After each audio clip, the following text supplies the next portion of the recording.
Welcome to Nandini மண் சட்டி சமையல். இன்றைக்கி நம்ம இந்த பதிவில்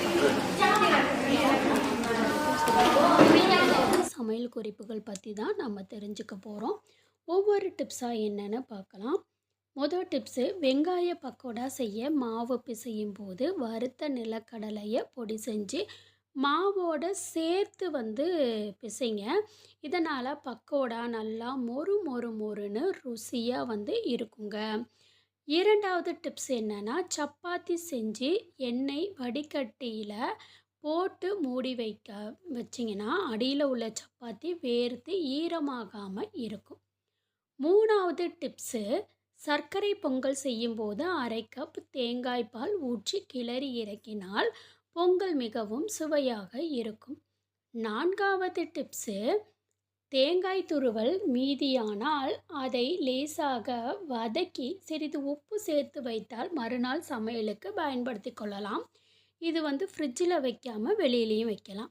ஐந்தாவது டிப்ஸு, கேசரி, பால்கோவா, தேங்காய் பருப்பி போன்ற இனிப்புகள் நான்ஸ்டிக் பாத்திரத்தில் செய்தால் அடிப்பிடிக்காமல் எளிதாக கிளறலாம்.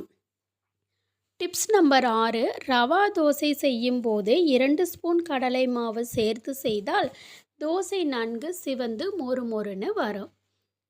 பாயாசத்திற்கு திராட்சைக்கு பதிலாக பேரிச்சம்பழத்தை பொடியாக நறுக்கி வைத்து நெய்யில் பொரித்து போட்டால் சுவையாக இருக்கும். டிப்ஸ் நம்பர் 7, தோசை மாவு, பொங்கல் போன்றவற்றில் சீரகத்தை கையால் சிறிது தேய்த்து போட்டால் சுவையோடு மணமாக இருக்கும். டிப்ஸ் நம்பர் 8, பாகற்காயோட உப்பு, மஞ்சள் தூள், வெல்லம், எலுமிச்சை சாறு ஆகியவற்றை சேர்த்து கலந்து அரை மணி நேரம் ஊற வைத்து பின் செய்தால் கசப்பு காணாமல் போய்விடும். டிப்ஸ் நம்பர் 9, இட்லி மாவு தயாரிக்கும் போது 1 ஸ்பூன் மல்லியை வறுத்து மற்ற சாமான்களோட பொடி செய்தால் இட்லி பொடி வாசனையாக இருக்குங்க. டிப் நம்பர் 10, தேங்காய் பருப்பி செய்யும் போது சிறிது முந்திரி பருப்பு, பாதாம் பருப்பு இரண்டையும் ஊற வைத்து தேங்காயோடு அரைத்து பின்னர் பருப்பி செய்தால் பருப்பி நன்றாக இருப்பதோடு வில்லை போடவும் தேங்காயும் உதிராமல் இருக்கும். டிப் நம்பர் 11, உளுந்து வடை செய்யும் போது மாவோடு வேக வைத்த உருளைக்கிழங்கை மசித்து கலந்து வடை செய்தால் வடை எண்ணெய் குடிக்காமல் மொறு மொறுவென்று ருசியாக இருக்கும். டிப் நம்பர் 12, மிளகாய் வறுக்கும் போது ஏற்படும் நெடியை தவிர்க்க சிறிது உப்பை சேர்த்து வறுத்தால் நெடி வராது.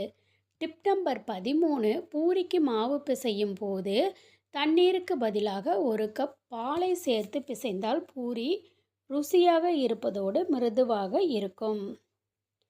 டிப் நம்பர் 14, வாழைக்காய் மற்றும் வாழைப்பூவை நறுக்கும் போது கைகளில் பிசுபிசுவென்று ஒட்டாமல் இருக்க கைகளில் உப்பை தடவிக்கொண்டு நறுக்க வேண்டும்.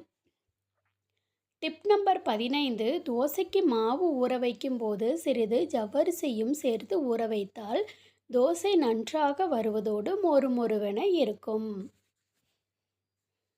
டிப் நம்பர் 16, எலுமிச்சை, தேங்காய், புளி, தக்காளி சாத வகைகள் செய்யும் முன் சாதத்தை ஒரு பெரிய தாம்பாளத்தில் போட்டு நல்லெண்ணெய் விட்டு கிளறி ஆற வைத்து பின்னர் செய்தால் உதிரி உதிரியாக சுவையாக இருக்கும். டிப் நம்பர் 17, துவரம் பருப்புக்கு பதிலாக பொட்டுக்கடலையும் வரமிளகாயும் பூண்டும் கொப்பரை தேங்காய் சேர்த்து பருப்பு பொடி செய்தால் பொடி மிகவும் ருசியாகவும் வாசனையாகவும் இருக்கும். டிப் நம்பர் 18, தக்காளி குருமா செய்யும் போது சிறிது வெங்காயத்தை பச்சையாக அரைத்து ஊற்றினால் குருமா வாசனையோடு சுவையோடும் இருக்கும். டிப் நம்பர் 19, உருளைக்கிழங்கு வேக வைக்கும் போது அவை வெந்ததும் வெடிக்காமல் இருக்க சிறிது உப்பையும் சேர்த்து வேக வைக்க வேண்டும். இதனால் உருளைக்கிழங்கு வெடிக்காமல் நல்ல பதத்தோடு இருக்கும். டிப் நம்பர் 20, தோசைக்கு மாவு ஆட்டும் போது 1 கைப்பிடி ரவை சேர்த்து அரைத்தால் தோசை வாக்கும் போது நன்கு சிவந்து மொறுமொறுவென வரும். சாப்பிடவும் சுவையாக இருக்கும்.